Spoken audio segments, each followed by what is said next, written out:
I am surrounded by.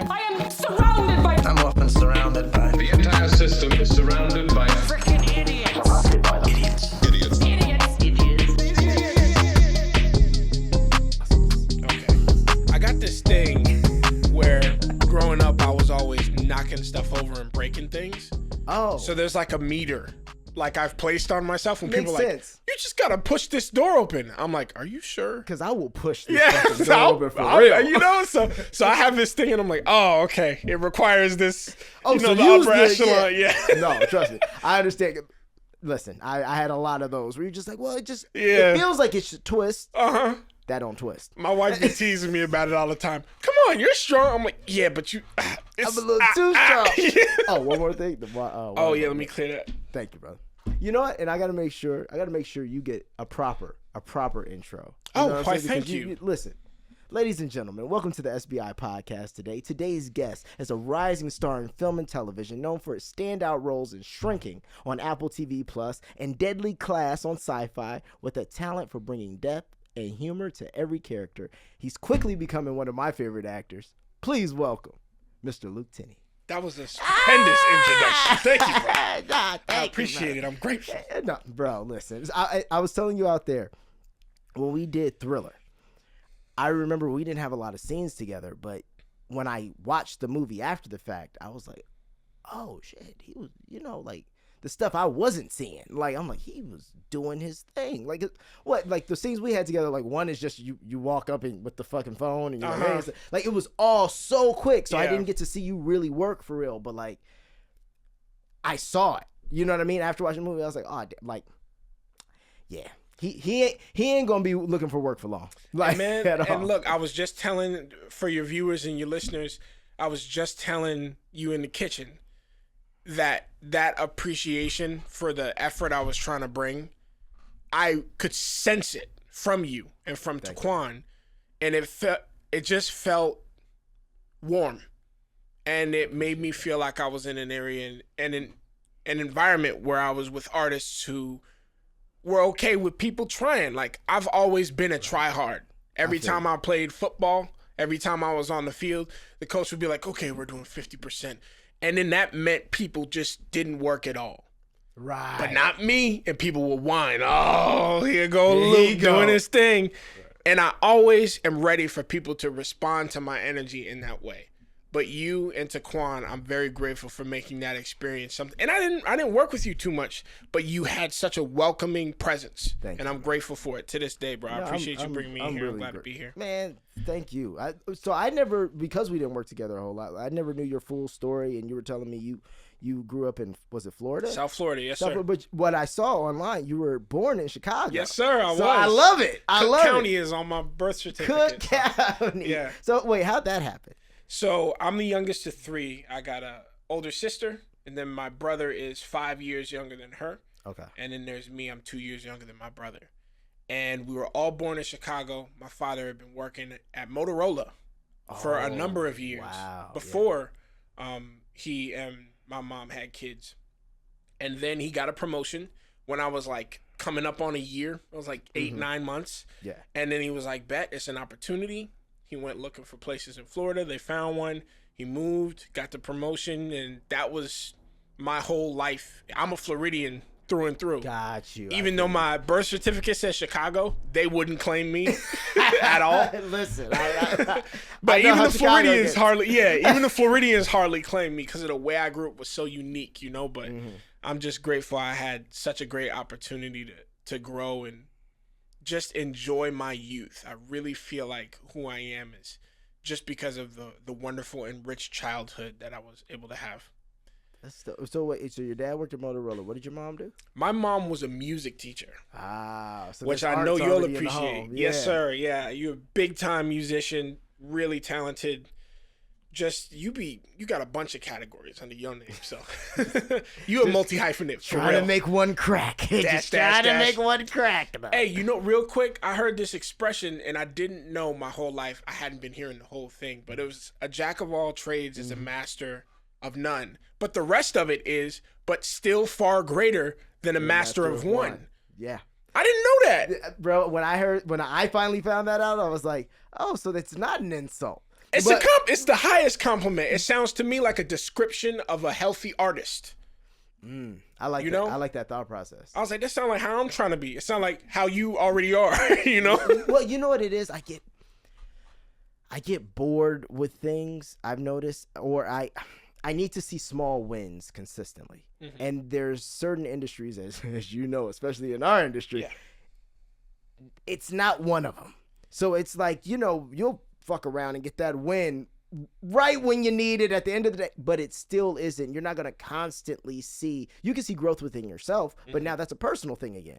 That goes back to why I like to work out every day. That goes back to, because now it's like, okay, I might need to wait for somebody to call me for this. Right. But I don't need nobody to wait to call me for this. I can get up and I can go. I can get up and do it. And that's another, that's what led from the music. And, my parents put me in that first. That was like the original plan. But even going from there, it was, be an artist. And then being an artist, I saw, oh man, people are waiting on the producer to come make the songs and produce. Well, I want to do that. And so then that's where the love for production and all that came in. And then love of conversation. Mm-hmm. Hey, you know what? This is something people like looking at me better on camera than they do just listening to me, because that's what they're more familiar with. So what you gonna do? Wait on a motherfucker to call you and say, "Hey, we got this great show." No, I'm gonna make one. Yes, sir. And and it topples over into so many other things, and it makes me creative in other ways. Because I started this, now I got to make fucking artwork. Yeah. Now I know how to use Premiere Pro. Now I know, like, you know what I mean? So it's like it will require of you to develop more skills. Hyphen. Exactly. You know what I'm saying? It's incredible. And then you realize the things that you love about each of those skills. So, I hate having to make artwork every single time I have an episode. That gets annoying. But at the same time, every time I make a good one, I'm like, that was fucking sick. So it's, and then it's also when you are hiring people to do the things that you need done, you're able to look at them and go, oh, wait, well, he doesn't do this, and this, and I know I need this for my artwork because I know what I'm looking for. Because I've sat there and done it myself. You got the vocabulary now. Exactly. That's what I keep saying to people when I keep working with new artists or new business people. I'm like, I just want to get enough of the vocabulary. Like, I started working with lawyers. Right. I'm like, I don't want to be a law student. I don't want to be a lawyer, but I want to have enough of a vocabulary to where we can have a conversation and we both feel understood. 100%. So bear with me in this learning phase. So when I lock down what's necessary for me to know in the vocabulary, we could talk turkey and you won't feel like you got to dumb things down. But you see, it's even a type of person, though, who has the wherewithal to walk in and say, hey, bear with me because I'm here to learn. I'm not trying to be a law student, but I'm here to learn what things I need to know for X, Y, and Z. Like, so many people don't even approach situations like that. Yeah, it's a different angle. I'm paying you. You're supposed to just dumb it down for me, but now you know nothing. And now they charge you for more hours because you're not paying attention. Exactly. I want to be efficient, and I like being a good customer. Yeah. I want you're my favorite customer. I'm trying to be that. If there's something to win, I want to win it. I feel you. Shout out to Lamar from GTA for that. I heard him say that, and that's just how I've been living my life since I played GTA 5. That's hilarious. But yeah, man, it's like if there's an opportunity for excellence, I'm not going to let that pass me by. And it might not be in every category. Some things I don't mind being less than excellent in, but the ones that I really care about, I'm trying. I'm trying to get there. Wait, now where do you think that thought process came from? Okay, that comes from my family growing up. Right. For sure. So, just being the youngest of 3, I immediately was able to recognize how blessed I am to watch people go before me and make mistakes that I don't have to make. But specifically my older brother, he's just like, man, one of the first things he said to me when I was conscious, I was maybe 10, maybe 9. He was like, you would think we grew up in different houses. Like, if you met him, you'd be like, what is this? Me and my older brother, too. Really? Yeah. It's okay, funny. Okay, cool. We're going to talk about that. Yeah. Man, okay, so it's not just me. But yeah, he said something to me. He was like, you the type of dude who walks by the stove in the kitchen. You see the little caution hot light, and you go, oh, well, the stove must be hot. And you keep walking by. I'm the type of dude that goes, is it really hot? I'm the type of dude that needs to put my hand on the stove to find out. Might get burnt. It's like, that's good. You stay that way. It was essentially do as I say, not as I do. Right. And he's got this thing where he's just so cool. So much of me wanted to do what he did. But he kind of tailored his personality to be different to me so that I could see the things that worked, and he would tell me which things didn't after the fact so that I could grow up making less mistakes. So I am such a... That's cool as hell. I know, he's such a good dude. He's like, there's this movie called Sing Street that my wife put me on to. Sing the Street. It's Sing Street. I Sing think Street. it's... I'm not sure if it's spelled with a Y. No, I think it's spelled with an I. Okay. But essentially, it's just about this musician who's really passionate, and his older brother wanted to be a musician. Right. He kind of burnt out. That's like the movie. Okay. Got you. But there's this concept there where he's like, ride in my jet stream. Like, use my wake to excel. And okay, so basically, just because is this the one? yeah, that's the one. So it's like just because. See that 95 on Rotten? It's like Yeah, they're like that is crazy. folk musicians, and it just really moved me because it's about brotherhood, and that's very important Got to me. you. So it's like, yeah, take my loss and as fuel. Yes, and move exactly. forward. And anytime there's a movie about brotherhood, I'm just crying, bro. Freaking I watched Warrior with Tom Hardy and Joel Edgerton. Oh, I haven't seen that one. Sobbing, bro. I'm in a heap. That's dope, bro. You got the real setup, bro. I'm Listen, so hyped. It's so cool. You know, I had to get it right. I was like, I want to be able to look up stuff and do the, in the future we'll have somebody who just does the Googling. But You're going to have your Jamie. My Jamie, Yeah. you already know. You already know what I'm trying to do, bro. Yeah, bro. This is ill. Nah, thank you, man. But that's cool. So you said you're the youngest of three. Yes, right? sir. So that was your eldest brother who did that. Yeah, so it's him, and then older than him is my sister. Oh, so you have your sister. Okay, got you.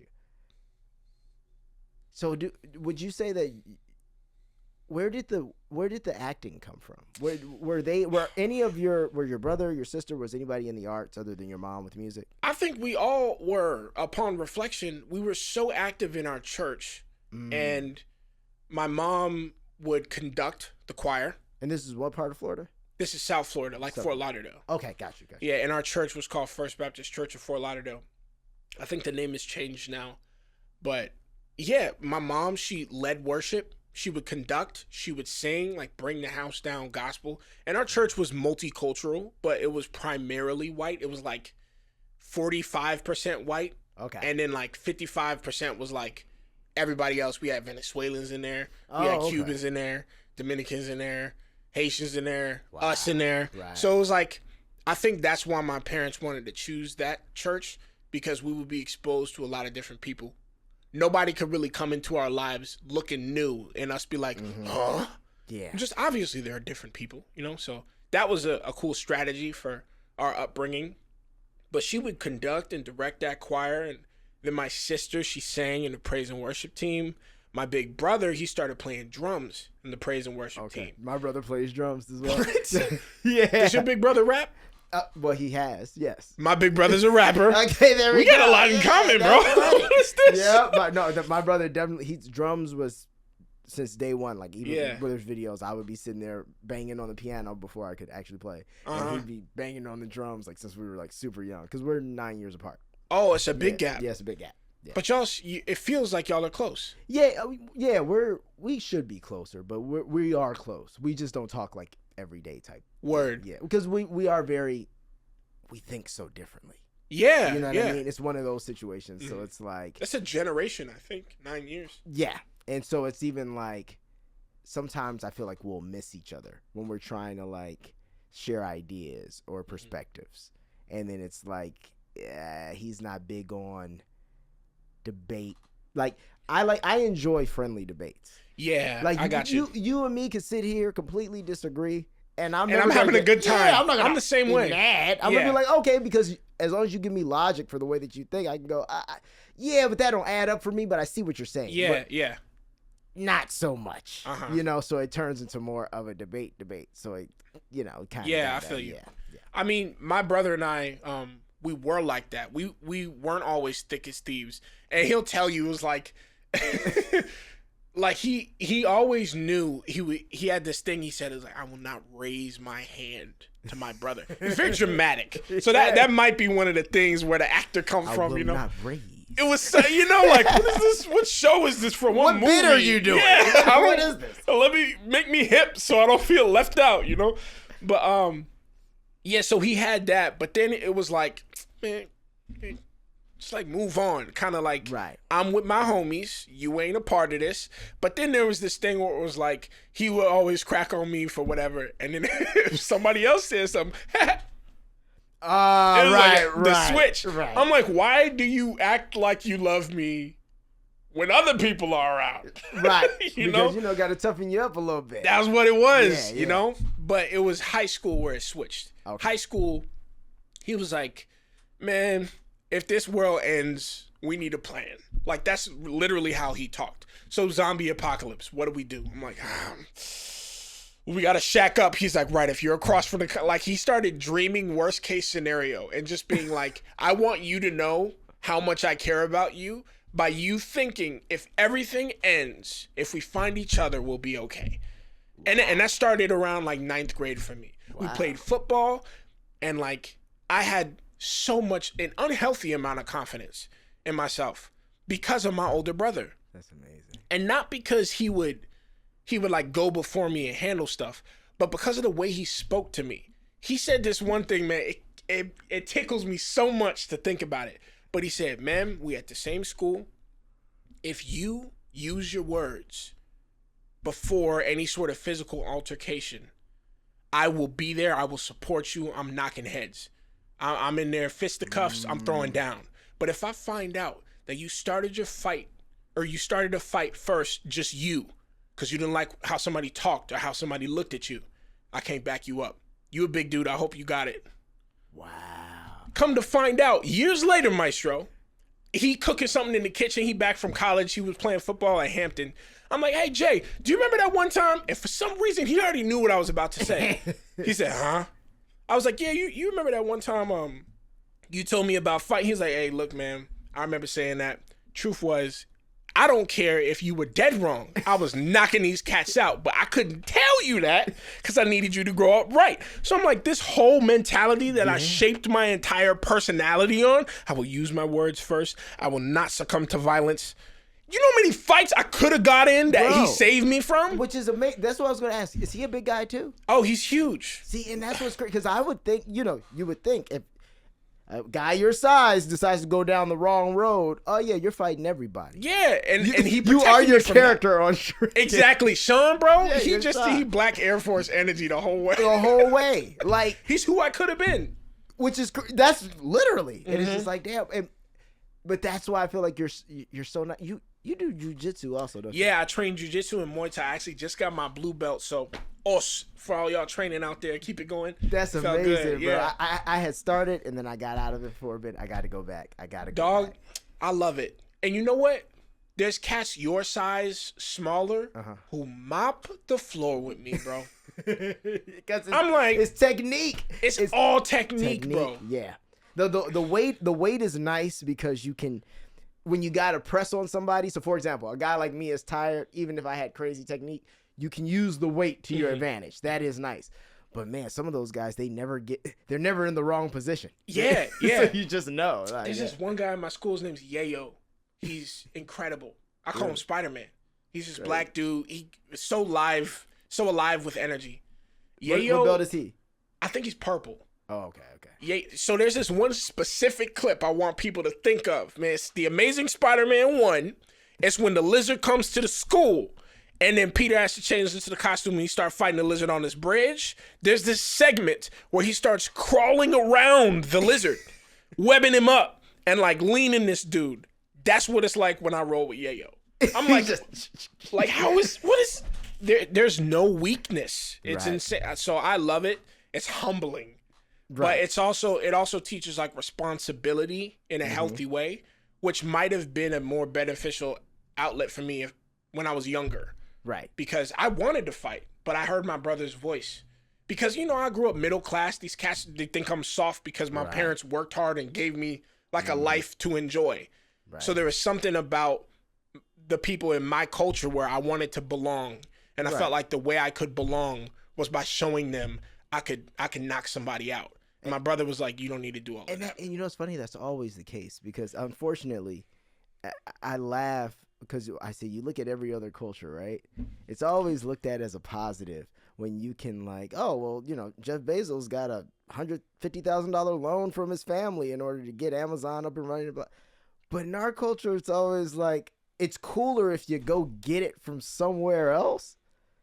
It hasn't clicked for me. How? And the only proposed solution I have is diluting that negativity by raising children in generational wealth with a mind keen on how to be responsible.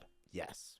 And once that dilutes our culture, I feel like we can get rid of that. Because I think the real curse wasn't just the slavery and the oppression. Yeah. But it was hiring and recruiting us to teach us these negative things that we are still teaching. Like, that's the real curse. Yeah.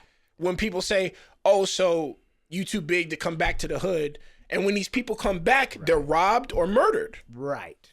That kind of thing. So it's like, it's I'm damned if I do, I'm damned if I don't. Right. And then on top of that, realistically, you want me to come back, but when I do come back, you don't want me to come empty-handed. Yeah, like you don't want to just see me. Also, a lot of times we know how this goes. It's not like I was getting all the love for the things I'm doing now here. Yeah. You know, it's just I know exactly what you mean. And I think a lot of it too is it's a I always say this: we need a mentality shift. Yes, yeah. we gotta erase that curse, because what we don't know that we're passing down, we will continue to pass down without knowing that this was the thing that kept us in, or not entirely, you know, but it was one of the things. Yes, it was one of the tools used to keep us in bondage, you know, and if we can break that chain, which is the invisible chain, it's harder to see. Yeah. Then we can start to move as a culture. Yeah. And I just saw Godfrey on this podcast. Man, this thing he said shook me. Where he was talking with a friend who was a dealer. Okay. And he had a deal with the Japanese. And the Japanese people were like, oh, yo, we love black people, great people. And then he said, he gave him a note, though. He said, very disorganized, easy to break apart. Damn. And I put my hands to my head. And then Godfrey said, we can't even organize crime. I was like, what? Ooh, that's a bar, though. We got there quick, but it's the kind of thing that be on my mentality where it's like, when I write, because I do write now. When I write, yes, sir. Like, you're trying to write books? Scripts. Okay, fine. So, TV, film, all of that. Nice. When I write now, it's going to be corny. It's going to be cheesy. And I realize that those words sometimes are used when something isn't real. And what's real sometimes can just be the depressing reality. Right. So if you don't like cheese or corn, you're going to have an issue because that's what I'm serving. I'm serving elote, bro. So he said, I'm writing happiness. Yeah. I'm writing shit that's going to sell. Yes, there's a light. Right. There's a lesson, you know? So because I want there to be something for us to look at where we're not just representing dark reality. Because my life is reality too. I feel and man, it was such a great childhood. Mm-hmm. So I want people to see that as a potential. You know what? You're so right. Because anything that, and don't get me wrong, I love me some dark. Bro, me too. Content. I eat it up. But you are right. And especially with us, everything that's real is dark. Yeah. I know what you mean. Especially with people that look like us, nothing is usually corny or cheesy. It can be just bad, but but it's usually not like, oh, there was just such a message. Like, yeah, what are our Black Hallmark movies? So I'm just saying, like, in theory, like. Yeah. So for me, I'm starting to learn, like, my co-writer, his name is Noam Shapiro. He's a barber from South Jamaica, Queens. He's Jewish. Okay. So I'm fascinated. It's a lot going on. You cut black people's hair in Queens, in New York, looking like you? He was like, yeah. So my short, Jade, you know, I should have sent it to you. I'll send it to you. Okay. Watch it whenever you have the time. Yeah. And you can see the kind of thing I'm talking about. Where it's like taking a snapshot of our reality with the light in it. Right. You know? Mm-hmm. But that's the kind of stuff I want to create. But like when I look at a lot of the stuff that inspired me, where I did see my people, it's dark, you know. Man, freaking love Training Day, bro. Oh yeah. I love it, That's one of the elite dark. I mean, and one of the elite actors doing the elite dark thing. bro. Paid in Full. I love it, bro. Classic. I love the game. Dead Presidents. Haven't seen it. Oh, There's a lot I haven't seen. You'll like there's Dead Presidents. there's so much people want to take my black card for. I haven't Bokeem. seen Friday. I know I'm still working on it. And, How dare you? Yeah, see, there's another one that's like, hold on. Somebody asked me. It was my barber here who asked me. He's like, Crush Groove. I still haven't seen Crush Groove. That might be before. Yeah, that's before both of our times. Yeah, let me see. I've heard of it though, But it's on my list. I got a whole list. I will tell you though. Yeah, Dead Presidents definitely got to watch. Have you watched Boys in the Hood? Yes. Okay. Have you watched Menace to Society? No. You need Menace to Society, Dead Presidents, and then you gotta watch Friday. Yeah. Those are out of all the ones you named. Okay, so Crush Groove. This is like. What's I that, guess this is about 70s? the breakdancing era and stuff, probably. It says, hold on, Run DMC is in that image? Yeah. I'm turning 30, so my eyes. going. Drama / music. So I guess it's a musical. What? Okay. My barber was like, yeah, you gotta peep. And see, this is the kind of thing where like my 85. father was sort of do as I say, not as I do. Because quick story about the title of this movie. When I was growing up, we found these 2 turtles in our pool. And we took them, we put them in our fish tank. We nursed them back to health. It was like a whole family ordeal. It was very exciting. Not much happens in Coral Springs, but that was insane. It was a crazy week. Shit's crazy. My dad named them Crush and Groove. That's hilarious. I had no idea, no concept, because we church going people. Yeah. So he names them that, and I go my whole life we looking at the images on like our family album. Oh yeah, I remember Crush and Groove, and then I'm getting my hair cut up like a month ago, and the barber's like, "Have you seen Crush Groove?" And I'm like, "The Turtles? How do you know about Did the my father watch some? What is this?" So now I'm learning the stuff my pops was hip to that he didn't like fill me in on. He wanted us to be nice church going family. They didn't want us watching Cat Williams. Yeah, you know? yeah. Well, you know, I remember because this is funny. Like, my parents let me watch R-rated movies and stuff. Like, my mom less. My dad was a little bit more lenient. But yeah, looking back on it, there was a lot of stuff that I didn't know about. Like, the first Cat Williams special, I remember thinking to myself, whoa, this language is insane. I didn't know you could do that. Like, it was so much. And I had seen, mind you, what's the one? The Kings of Comedy. Oh, with my dad. I okay. saw that when I was young. Because, you know, it was a Spike Lee movie. You got Steve Harvey. You got Cedric the Entertainer. I guess my dad was like, how bad can it be? Yeah. And then we got there. It was pretty bad. But it was great. Fantastic. One of the reasons I would say I love stand-up comedy to this day. Because that was like one of my first experiences with it in a theater. But looking back on it, it's like, yeah, there's a lot of stuff. Like when I saw that Cat Williams special, I was just like, yo, this guy is just... Like the how you gotta live your motherfucking life with you motherfucking Bro, that was good. I was like, yo, this is crazy. It changed, I think, my life because what my parents failed to realize, having grown up in the church so much, is Cat is giving sermons. He really is. He has the exact same cadence and structure. He is even interactive.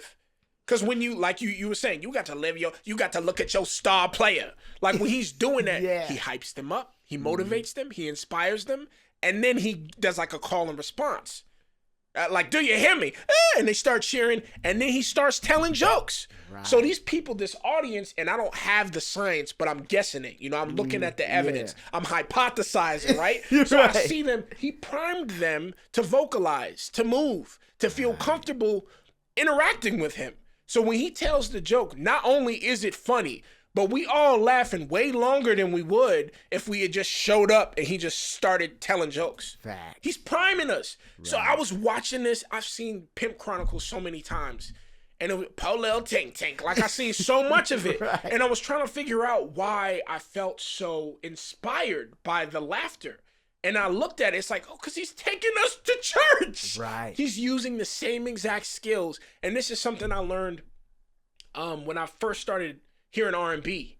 Because my mom, she was a gospel lady. She wrote gospel music for her thesis in college. Oh, wow. Like, she studied that.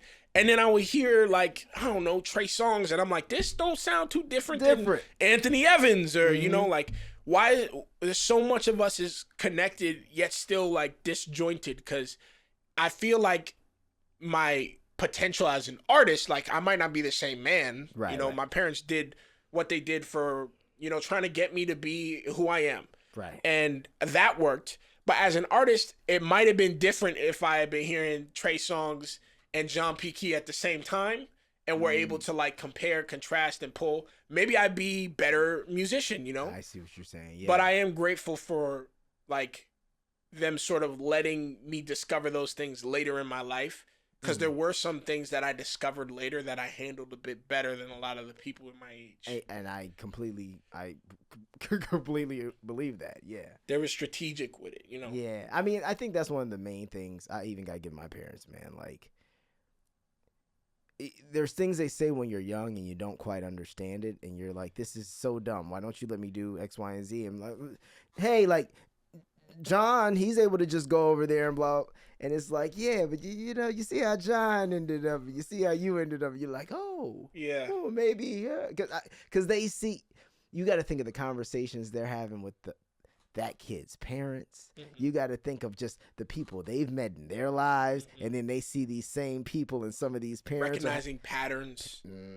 I had a homie who did mushrooms, and he was like, yo, man, you just see patterns, bro. You see these patterns. And I'm like, bro, I'll be scared. So I'm not doing that. But you know, it's kind of, I will say, I don't think I've ever had like a mushroom trip where I like broke through and I was like, oh, this is life. But I do know I had one time when I was out in Palm Springs. It's always Palm Springs or Joshua Tree. Or Joshua Tree, yeah. And I do know ever since that day, I just thought a little bit differently. It was kind of like what smoking weed did. But see, I've never really hit that again, though, which makes me think it's like, oh, there was just a shift in perspective. But it's like same with smoking weed. Like, I remember when I first started smoking weed, it just made me, even when I smoke now, it's like it doesn't do it as much, but it just makes you kind of like, huh. Like, maybe I'm going about maybe there's another way to go about this. Yeah. And that's all it is. Now, I feel like when you have those crazy breakthrough trips, you literally can equate it to something, and you see. Yeah, they start. Like you, the patterns. Yeah. Man, you talk nice, bro. I appreciate you're I would say you're like a marksman. Like, you think about what you want to say, and you make sure that the words you're about to say line up with what you're thinking. Whoa, thank you for that. I so appreciate it. No, I appreciate you having a name for it, because you're a marksman. You take that aim. That's what I try to do. Yes, I try not to. I have a thought, and it's like, okay, how can I get here and make sure that this person understands me? Because a lot of times when I talk to people, they either don't do that or they don't have. It helps me choose what I want to say too, because I can go, I want to make this statement. Now, can I make this statement because there's facts to back up this statement, or is it because I feel this way? And then from there, I do no, I have facts because here's an example and there's an example. And then I figure out how I want to say it. Word. Yeah. You got like 8. See, I married this incredible, lovely Mexican woman. Her first language is Spanish. Oh, wow. That's and awesome. What I've started to learn about her is like her thought is so deeply connected to her language. I'll watch her communicate with her family, and now I'm getting to the point, we have a daughter now, so we're immersing the whole house in Espanol, and I know when somebody's talking about me now. Like, she got a Cuban homegirl. Every time they talking, I know what's going on, like with 80% accuracy. Although if they address me, all the Spanish leaves my mind. It's gone. But I know what's going on, and she's so funny.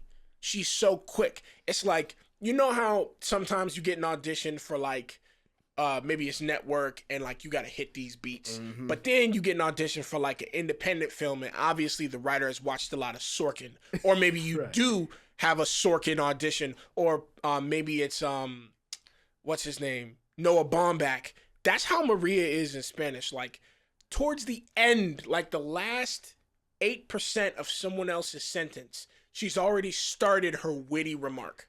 That's amazing. And I'm like, you're quick. And she's quick in English. But I'm like, if I learn Spanish, there's like another wife back there who I can enjoy even falling more, in love with. So I got to learn Spanish so I can kick it with her, because she'll, like the way I am in English, I feel like she's even further in Spanish, because Spanish is a poetic language in that, like, it's not just literal, and like they like word play. Well, this is why some of the Netflix dubbings are pretty terrible. Yeah, because they're missing. And you're missing so much. My wife will tell me that they missed like this. So it's cool to see that, you know. That's fine. So how did you two meet? And then also you're a father, so I got I'm a whole dad. That's man. Congratulations, Thank you, bro. I met my wife in college. I went to a school called AMDA, American Musical and Dramatic Academy of the Performing Arts. That's why we call it AMDA, because it's a lot. It's a lot. But yeah, I actually met her for the first time at a party.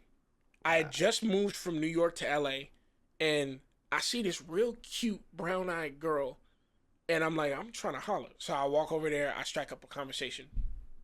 I'm like, hey, my name is Luke. What's your name? And she's like, oh, I'm Maria. And I'm like, oh, are you from the UK? She's like, yes, I'm from across the pond. I'm like, oh, really? Where about? And she's like, oh, I'm from Brighton. You heard of Brighton? I was like, I'm not sure. I got a couple homies in the UK. So anyway, what brings you? And she was like, I've got to go. And she like gets up and she leaves. And I'm like, dang, she really not feeling me. Come to find out, she had heard about me. She had liked me. Like, she thought I was cute. She didn't like me. She thought I was cute. Right. And then I walk into this party, and she's like, what is that guy doing here?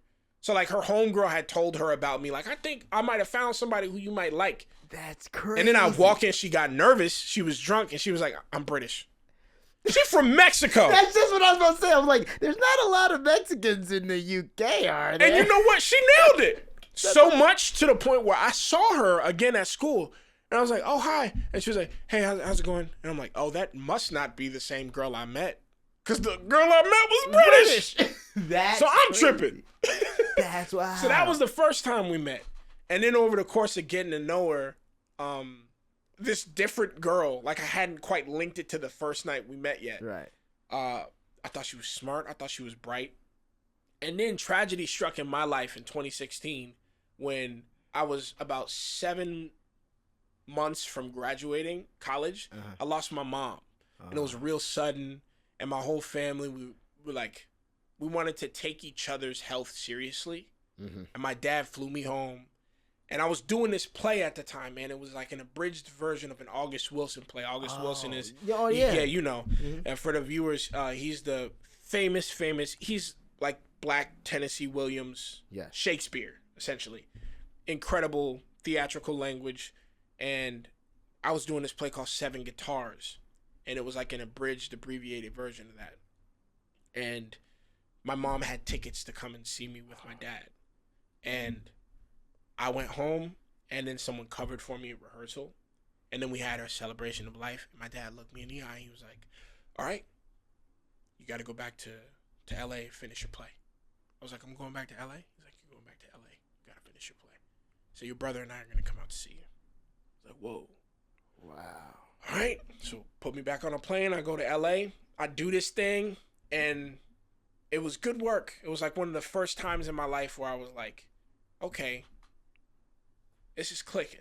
Right.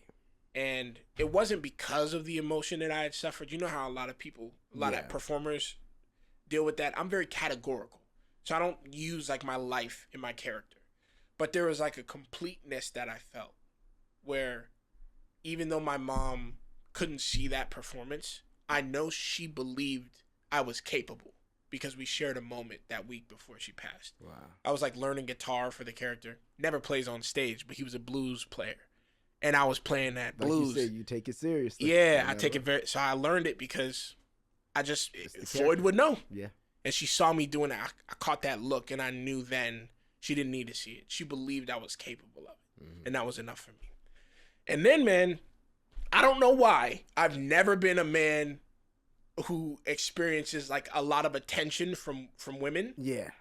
But man, something about like a heartbroken man, it was like all these women came through the woodworks. Right. And I was trying to like navigate, like, I'm not in an emotional space to be like engaging in any Trying sort to of love somebody else. like, what's Yeah, going on, yeah. man? Like, there's a chasm here right now, and I don't want to task anybody with the responsibility of trying to like fill that void. And then off in the corner, always quiet, always kind, Maria. Wow. And I didn't know she had liked me that whole time. I had no ideas. And every time somebody came to me, hey, I'm sorry for your loss and all that, and I appreciated that. Maria would see me, hey, good morning. I'm like, good morning, Maria. She's like, what's going on? What you got going on today? She would just talk to me. Right. It doesn't. I'm not talking to you because of a thing. I'm talking to you. She was just talking. Yeah. And I don't think that was intentional. I think it was indicative of who she is as an individual. Right. And when I looked back after I graduated, I was like, man, I was like the one person who I remember having such pleasant interactions with. And then I found out from like the grapevine that she was like into me, and it had been a year since I graduated. So almost 2 years since I lost my mom, and I felt ready. So I actually started dating her about 2 weeks before I met you. Wow. Yeah, and that's my lady. That's who I've been with. So That's amazing though, Yeah. bro. Like, especially to have a long term, like, you know, it's tough, man. And to know like that too. yeah. I So knew. was she's an actress as well? Yeah, I actually saw her doing some comedy, and she gave me. You seen Modern Family at all? Yeah. She gave me Sophia vibes, Okay. and Sophia is Colombian, Yes. and Maria's Mexican. But like, there's sort of Latin spirit that she shared, like this dry sort of, you know. And I didn't know, like, I hadn't experienced her in her element where I had seen her communicate in Spanish with like her friends and family. Right. But I had seen like there's like a fierce comedic, like leading lady in there, and I was like, I want to get to know her. Like, I felt Giddy, giggly and yeah, giddy. Yeah, I felt yeah. giddy about it. I was like, ooh, she gives me butterflies, you know? And yeah, I was like, I hit her up, and we went on one date. I like courted her because she's old school, but so am I. Perfect. And it worked out. Yeah. It worked out great. So That's awesome, man. I'm glad. thank you, bro. It's good to have happiness is nice. Yes, it really is. Yeah, and having somebody you know you can depend on and who understands you. You know Yeah. what I mean? You speak the same language. That's always tough to find. Yeah, it is. I'm really grateful for her. Still, man. So what kind of scripts are you writing? What's tickling your fancy? You So- say cheese, but what is the cheese? Yeah, mean? so I'll be specific. Like, so my short Jade, the premise is a man needs a haircut. Right. But the actual story is this guy is fighting for custody of his daughter. And he goes to see his homie to get a haircut. And he's going to get his haircut at his homie's crib. And the scene, or the script is a conversation, essentially. But it's also a haircut. Right. So, like, we have these swooping shots of, like, the camera following the fade, and we talk about, like, what the fade does for the African-American man, like, how it infects and injects confidence Literally. and instills, like, a will in that Changes man. your whole vibe of how you move, how you stand, how you yeah. So we watch this guy enter kind of as a kid, and in 15 minutes, when we see him step out in his suit, we go, that's a father. And that's it, you know, and it's not about what happens in the court case. It's just this moment of brotherhood. And it's also a snapshot of New York City, because I fell in love with that city when I lived there. Right. And then the person who I know who is also synonymous with New York is my homie Noam. Okay. And we went 50-50 on everything. Every bill, every line of dialogue, every time we edited, That's dope. the whole production. So it was like, and then we had to learn that was rare. Like, we didn't Yeah. know people don't move like that. Bro. But he's people just the don't- homie, so we just, Yeah. somebody asked us, they were like, so who gets final say? And we didn't even look at each other. It was like, us. It was just like, we really are a 50-50 duo. That's how you make things, though, bro. That's If- how things get done. Yeah. Because, like we were talking about earlier, when you're waiting for anybody to come do it for you or So, bro, it never. You don't have say on what you're trying to create, which was the whole point of it anyway. Right. You know what I mean? So you we set want out control, to make bro. this. Now they're telling you got to make this. That's not what I fucking It's signed up not to the make. thing. It's not the thing that I said I wanted to create. And then if it doesn't work, then they blame it and say, "Oh, I guess he doesn't have it." Well, you didn't let me make what I wanted to fucking make. And even if it's a muted version of the thing, it's not the thing. 80% of the thing is not the thing. The thing is the thing. Literally. So we talking about the thing with the thing. We can make the thing or not the thing. You know? Facts. It's like, yeah, so that's the Roku kind is of content. 80% of an Apple TV. It is not an Apple TV. It's not there. It's not there. You know? It's That's so hilarious. True. It's so true, though. But that's the kind of stuff that I want to create, and we're working Jade into a TV series now. We're going to see if we got some positive responses from a lot of the New York festivals. Okay. So me and Noam were like, let's because workshop it's a short. It's 15 minutes. Okay, short, 15 yeah. minutes. Okay, cool. And yeah, we just want to keep exploring that world. But I'm also obsessed with action. Okay. I love action. So I'm working on an action feature-length movie right now. Okay. Because if Shrinking continues to go well, I'm hoping I can leverage some of that popularity into, hey, I make stuff. You know, hey. You By know? the way, you know, I also act. And I'm doing this Muay Thai and this Jiu-Jitsu. It's like, man, I'd love to get my beak wet with some of that action stuff, man. I got a little taste of it on Shrinking, which is insane because it's the Apple TV comedy. Right. But I was like fighting in there. And you get to, I like this, man. And then I learned from them, like, they're like, no, like, you're good at this.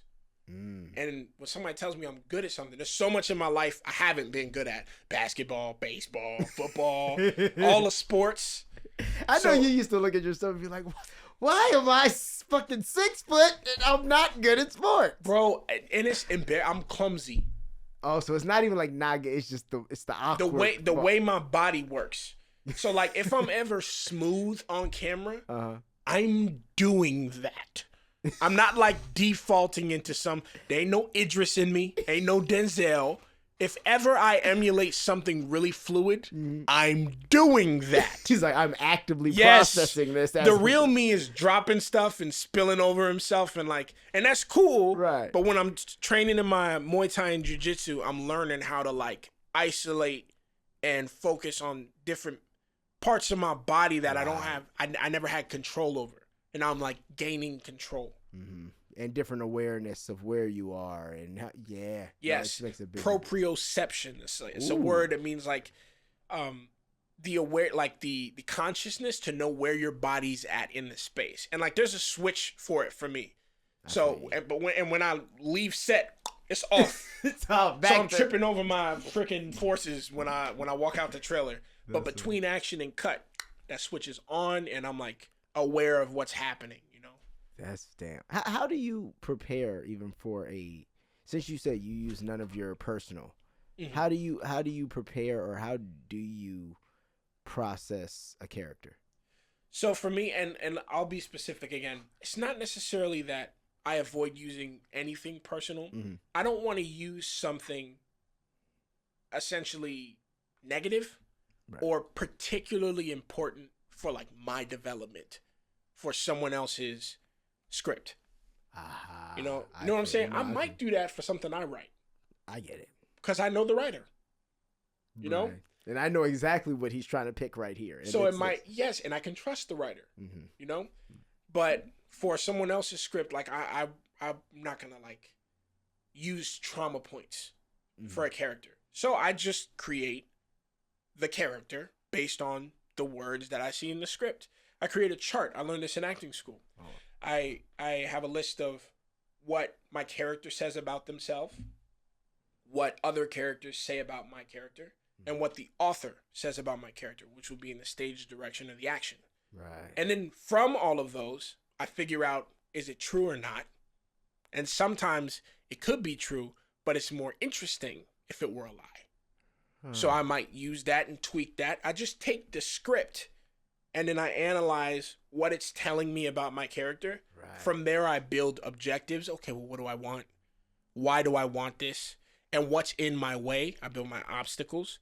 So I might be having a scene about, this is a great example. Someone's like, do you want coffee? And the other person might say, if you're making coffee, I'll have some. The person's like, well, do you want coffee? Like that kind of conversation. I'd be like, okay, if I'm the person asking about wanting the coffee, I might want them to take ownership of what they want. So I'm not really just asking them if they want coffee. I'm trying to verify if they're capable of telling me what they want and like owning it. So I'll play that instead of just reading the lines and say, you want some coffee? I might be like, you want some coffee? We'll make some coffee. Like dead set trying to see what reaction I'm going to elicit from them. So I start there and then I'll play. And then by the time I get to set, action, I try not to worry about any of that. Right. I play a lot at the crib, and then when I get to set, I try to see what happens. Right. And then this is what I've done, and then whatever you're throwing at me, let's play. But Yeah. I know my reasoning for any of this, and I'm very secure in why I know what you mean, So that's the basis, just starting with the script. But then from that point, it's kind of like any actor, you know, just playing around and seeing what I enjoy. No, that's cool. Yeah, I mean, everybody has a different. It's just cool to see how you can separate those things and that you go that deeply, because obviously a lot of people they're like, I kind of interpreted like this is how I would play it, and then they do that. But it's like it's cool when you can see somebody really go outside of their. And I don't think that's a bad take. Like some of my favorite actors, and I can't verify, I don't know these people's processes, right. But they look like they're doing that. Bro, I love Ryan Reynolds. He go Ryan Reynolds, right? And I want to see it. Yeah, you know what I'm saying? Yeah. I'm trying to watch him do that, right? And so I don't necessarily. And he jokes about it in Tom the first Cruise. Deadpool. Tom Cruise going Tom Cruise. I love watching Tom Cruise. Bro, when he be Mission Impossible in, I'm in there, bro. When he was Collateral in, bro, love Collateral, bro. Bro, that is one of the best Tom. Check this out. You want to know a fun fact? Please. Collateral and Ray came out the same year.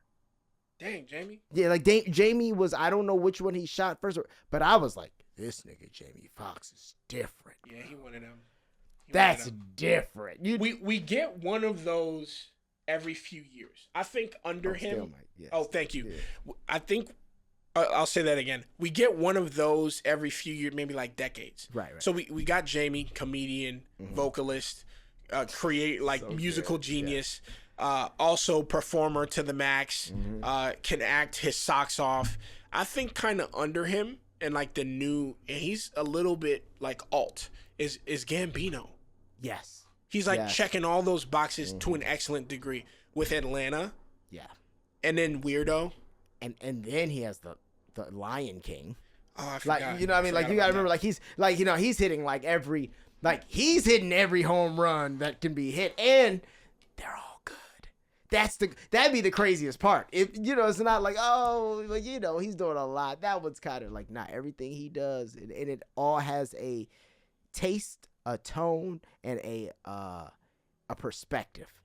He's not just making shit. Yeah. Yeah, he's taking dead aim. Yeah, he's taking dead aim. And then even with the music, like I feel like I have heard interviews and stuff where he was like, his early stuff was like him trying to be like, a young Drake and all this. Like he didn't really know.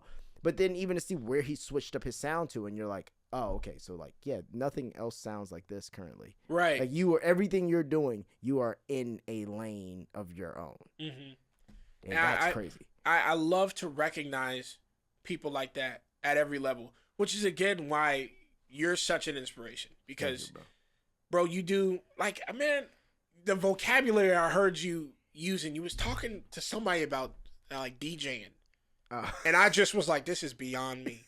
You were like, yeah, the volume, like, the guy was like, he said something about like, oh yeah, the volume, all we would do is mess with the volume. And you said something like, yeah, you blow out this and use the fader didn't come in until this year. I'm like, this guy, like, bro, it's just different. You know what I'm saying? Thanks, man. So yeah. It's like, and then I also do this thing where it sort of unrelated, but it's how I like glean inspiration. I try to watch as much content that's coming out that's new, so I can find who I think is gonna break like the world.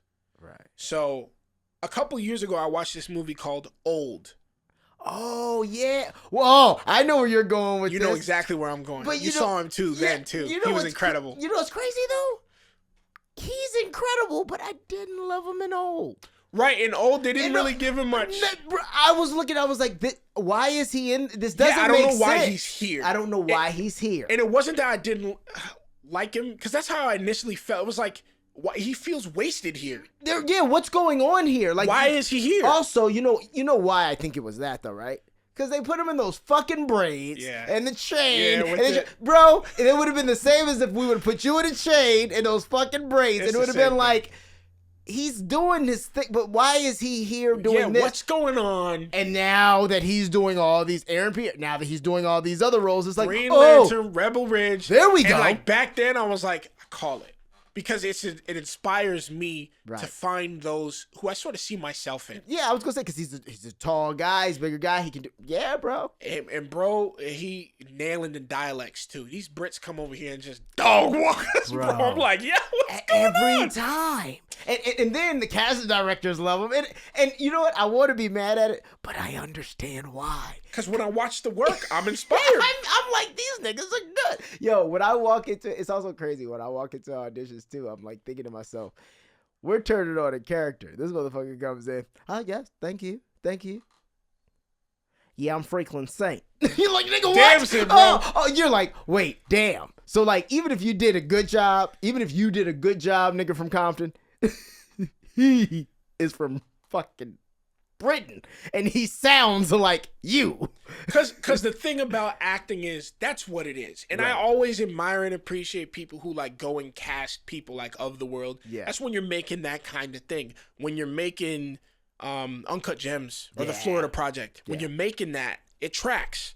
But when you're creating Snowfall, like I'm not saying that Damson is more Compton than a Compton person. No, because he's not. But you hire the actor. And you hire the person who can handle that character, 100%. Who has their system, and listen, and then the fact that you can, because that's another thing. A lot of times too, people don't take into account. It's like, sure, you could hire someone, because you hear this a lot of times with different kinds of roles. People are like, well, you got to hire someone who's exactly that, and it's like, well, sometimes that can work in your favor, but then there's other stages of this character they just won't understand. Mm-hmm. That's just the basis. So if we can find somebody who can play all the other levels and all the other stages of this character, but can imitate the basis of where they're from, and well, you're gonna get a better performance. Mm-hmm. Because this, it's the same thing as like, I'm sure, think how many people probably auditioned for Straight Outta Compton who weren't really actors, but it was like, I live this. Yeah. But you live this, and we need you to play fucking Dr. Dre. I was just thinking about that part, bro, because Corey Hawkins is another one. Beast. Because, bro, he was Dre. He was Dr. Dre. But when he was sitting on that curb weeping like that, and I'm not saying like, he more Compton than people from Compton. That's not the thing. The thing is, this is a job. Mm-hmm. And those who have worked the job and trained in the job tend to be able to do parts of the job better than those who haven't. It's a weird job. But the crafts people usually can execute at the level that is required to portray these characters. Because, man, Corey Hawkins is so good. He's another one. So good. It's cool because I'm starting to see, you're starting to see more of those gems in shows and stuff. It's just, I feel like we need more projects, man. I agree, bro. We need more projects. We gotta write them. Yeah, we gotta write them. We gotta create our own content because it's, 50 Cent can only do but so much for the black community, and Tyler Perry can only do so much for the rest. Yeah. And no, like, I'm dead serious. It's like, hey, those are probably the two biggest employers of black actors. Period. So the rest of this shit, we gotta start figuring out because there's too many really talented actors who are out of work. Yeah. And you're preaching, bro. And look at Abbott. Abbott too is doing that now. Yeah. Because now we got the comedy space under our control again in terms of like holding what seems to me to be a long running positive black comedy show. Mm-hmm. Because before we had Blackish. Yeah, we had Blackish. We had so much good. Oh, I know what you're talking about. You're taking it back. Yeah, you already know. I'm going to Cosby. I'm going to Fresh Prince. I'm doing that. Yeah. And Abbott, I think, to me, is the first show that makes me feel the way I felt when I was watching Cosby. Cosby's not the same no more. Right, of course, yeah. Shoot, even Fresh Prince isn't the same anymore, and that's not because of Will. That's just because of the way that the times are The changing. times have changed. You know, people don't respond to the, like, I don't know, Uncle Phil tossing jazz out. You know, it's like, you know, like some of these cats, some of these young cats are too cool, you know, and that's fine. Isn't it crazy though? Because like, our generation was like, thought like, oh, our parents be doing too much. Like, we're cool. Bro, these motherfuckers, like These new cats are crazy, looking bro. thirsty or looking like you have any ambition for anything at all. You're lame, man. Yeah, bro. What do you mean? Like, I can't be excited about anything? Enthusiasm? Just nah? No, bro, it's not cool to be enthusiastic. You're supposed to be, if you're, I mean, let's look at it though. Based on, you know, and I'm not sitting here saying I blame music, but I'm just saying when you look at most like the popular artists, when you look at everybody's kind of just like, fuck Whatever, it, yeah, whatever. yeah. You know what I mean? I don't give a fuck. Like people don't even like say like, damn, that's crazy. They say SMH. Yeah. Like, it's just like, come on, bro. Like, what happened to... You right. We just, everything's just so, like, everyone's so indifferent. And to be indifferent is cool. You know, like... And I like the tryhards, man. And I could tell, I could recognize them. Like, prime example for me, so I love Anderson .Paak. He's one of my favorite, like... Fantastic. Past, let's say, 8 years really inspired me. When Silk Sonic dropped, because Bruno been famous for forever now. Right. When Silk Sonic dropped, the first thing I thought to myself was, what they're doing is making complex music popular. Which is amazing. And see, you know about this because the way that they use harmonies, the way that they use melodies, the way They're that they're doing syncopating. bridges. Yes, bro. That we haven't alone. seen bridges in a minute. And like, and it's not even that crazy. Like some of the vocal stuff Bruno be doing is crazy, you know? But the way that it's not these same 4 pop chords, but it's pop music, I feel like to me will inspire more performers to try a little harder. Thank you. You know, and it's like, bro, this is the stuff I'm trying to see. So I want the Silk Sonic of my business too. And I think that's like Jordan Peele. Yeah. Bro is trying, and he's doing. Jordan Peele, listen, this is, you know how we have like BlackRock and Vanguard, these huge corporations. You know what we need? We need huge corporations of like black creatives. So like you need to get fucking Jordan Peele and Donald Glover. Yeah. And fucking sprinkle some old heads, Tyler Perry in there. So Tyler Perry, he can fund it. There we go. And just let him fund it. Co-producer. Co-producer. You Yeah, know what okay. I mean? And then you throw in maybe one of the Wayans. Yeah, bro. You know what I mean? Like the content though that you would end up getting with, if you could get the same way how you were like, yo, me and my boy, we're 50-50, we do. If you could get those 4 people, 5 people to be in agreement, throw 50 Cent in there, like they're just here's my thing. Hey, what if they're just Warner Brothers? Who gives a fuck? That's cool. Black Warner Brothers, that's great. Yeah. You know how many projects would get made, and then you could have tiers for the content. You know what I mean? So it's like, you know how you have the you got the Miramax, then you got the 20th Century Fox, like, you know, all the different, maybe, you know, the Jordan Peele movies are these the big blockbuster ones, these the blah blah. But then we also got we got the streaming, we got the Swarm, we got the Mr. and Mrs. Smith, Twilight Zone. You cooking, my man. It's like, that's what we need. You in the kitchen right now. I'm smelling the garlic and the shallots in there. I like what you're cooking. This is what I want, bro. Like, because I know if I just look at all these other companies or all these other cultures of people and how they move and the things they create and what they do.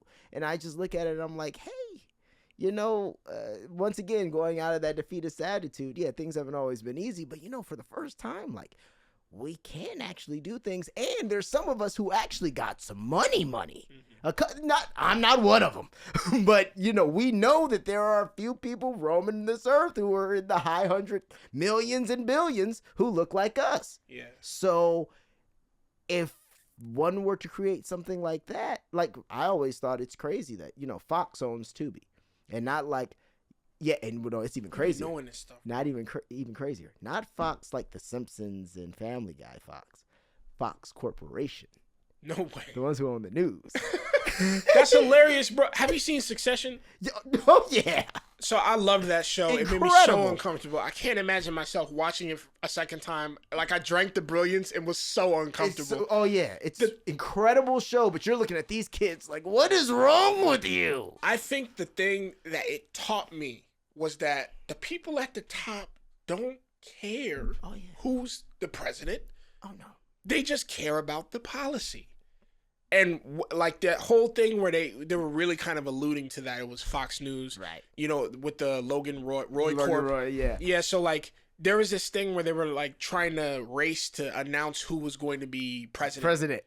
And I'm like, they don't seem to care about the parties. Is this reflective of like these super rich people? Hey, you know what's hilarious? I don't know if you watched the election this year, but when you watched it on TV, no bullshit, bro. And I was dying laughing. When it got to like 182 to like 217, right? Mm-hmm. CNN held. Because I guess they figured it, because this is me doing the math myself. Yeah. I'm like, well, yeah, if you start telling people that it's 247 or 192, yeah, they start tuning out. They still want the views. So they still want the views. Bro, you turn to Fox News, because I was streaming it live. Turn to Fox News, that shit's like They're having a party. 247, Trump's 30 away, and then they're like, I'm like, wait, so they don't move at the same times because they want to keep people, most people aren't just switching back and forth. It's bigger than the Super Bowl. It's bigger than the Olympics. We in can't terms have of you views. tuning out at midnight. Fuck you mean? We got 2, 3, 4 We a.m. need you We locked haven't in, finished counting dialed the ballots. into our glowing box. Bro, It's crazy to me because I love art so much, and I communicate through that same square. right.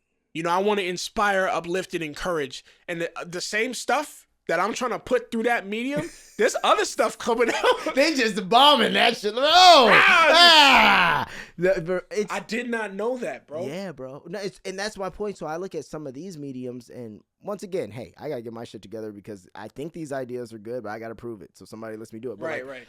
You know, Tyler Perry's trying to buy BET. Why don't you buy Tubi? Yeah. Why don't you buy Tubi? Like, Because our people are already on it. They're already on it, and anything he would have brought to Tubi would have been an upgrade from a lot of the things that are on he there. starts bringing the Oval, Tyler Perry. But that's what I'm saying. I'll take that on Tubi for a network, a streaming platform that you own, Mr. Perry. Mm-hmm. Fuck yeah, because now I could say one of us, other than Damon Dash, owns a streaming network, and not hating on Dame. Respect, but it's still just the fact of like I know the content over there is rough. Whereas like, you know, people who really have the bandwidth to do this stuff, like link up. Yeah. Like I would love to watch every new Jordan Peele movie on his app or on his platform that he's also getting other, because at the end of the day, what happens? Maybe somebody comes and buys it from them, and now we made 6 black total billionaires who can now go create other things they want to. And then it's centrifugal, you know. Then it's like self-sustaining. Exactly. Look, or for the people who don't understand, Reaganomics, the trickle-down theory. Either way, niggas gonna have jobs. That's what would happen. The main thing. It would create, like I said, space for better stories. And I think that's the biggest thing. I don't want, personally, I don't want to see any more, black trauma stories. Bro, I'm with you. Come on, man. I do think there's something to that, because it's the same way our history books, it's like, so you're black, right? So check this out. You were a slave. Then you went from slavery, and then you got your rights. And then once you got your rights, then you had to go through the civil rights movement, because, people weren't really, wait, excuse me. Slavery was only like 250 years ago. What about like the 8,000 years before that? Last week? What about the week before slavery started? Yeah. What were niggas up to? We were doing so much more, but it's the fact of this is how things are framed. Right. And I think that's another piece of the black trauma stories. I do think it's a little reminder. Every so often. And also we have to participate in the reminder by portraying these characters. Yes. So it's like, man. You know how crazy that is? Wait, I'm sorry. Yeah, we have to participate. A company that is not owned by anybody that looks like us pays you money to go put on clothes and be a slave all day. MG, You know? hey, young man, we have a great idea. We have a great opportunity for Yeah, you. yeah, it's framed like I'm the one who about to come up. Bro, take my stuff, bro. You might win an can write Oscar. this on your best day, not because I'm incredible, but because it's different. Right. You know? Right. And like I also, man, something I'm grateful for is like if I have a true skill for writing, my real skill is picking partners. I got like 4 partners. Right. And you know what? They all mad different. I got Nick, he's Italian dude from Brooklyn. We got to play together. Nice. It's about 2 gangsters stuck in a cell. But they're 2 different kind of gangsters. Oh, wait, a so is it like banger. one That's one it. location? One I location. love 'Cause that it's a shit. play. Ooh, love that shit. Nice. It's a gang banger, a young black guy, and a gangster, a New York Italian mafia gangster. And then I got this other thing I'm writing with my boy Luke, Coptic Egyptian. This guy looks like a superhero. He plays Judas on the TV show The Chosen that's about Jesus. Okay, wow. He's this really interesting looking dude. And you would look at him and go, oh, wow, what a compelling dramatic actor. I am not kidding you. That is Jim Carrey. His spirit, he's like, he's Right. all over the place. I'm writing a short with him called Wacko about somebody trying to figure out the last thing they have for breakfast while they're in insane asylum. That's the premise. It's like, what did I have? Stuff get crazy because it's Luke. So I'm trying to like showcase all this stuff. I got this other partner. His name's Dom. This dude's also Italian. We writing like a freaking comedy about an HOA, homeowners association, Yeah. and the antics that people get up to trying to say you can't have that shade of green. That's great. not what we have in our handbook. We doing that. So it's like I'm trying to create all of this stuff. And all of the work I'm making is black work because I'm making it. There you go. And what I'm super excited to do is continue to create these opportunities that are so like weird. Like I got my own action thing. I got that play with Nick. I got this TV show with Dom. I got my short with Luke. All these different people who all these different backgrounds. Like if we want to talk about the future that we want, bro, like instead of just talking about it, like let's be about it. Go create it. You know, so instead of me just sitting here being like, oh, I wonder who's going to hire me next.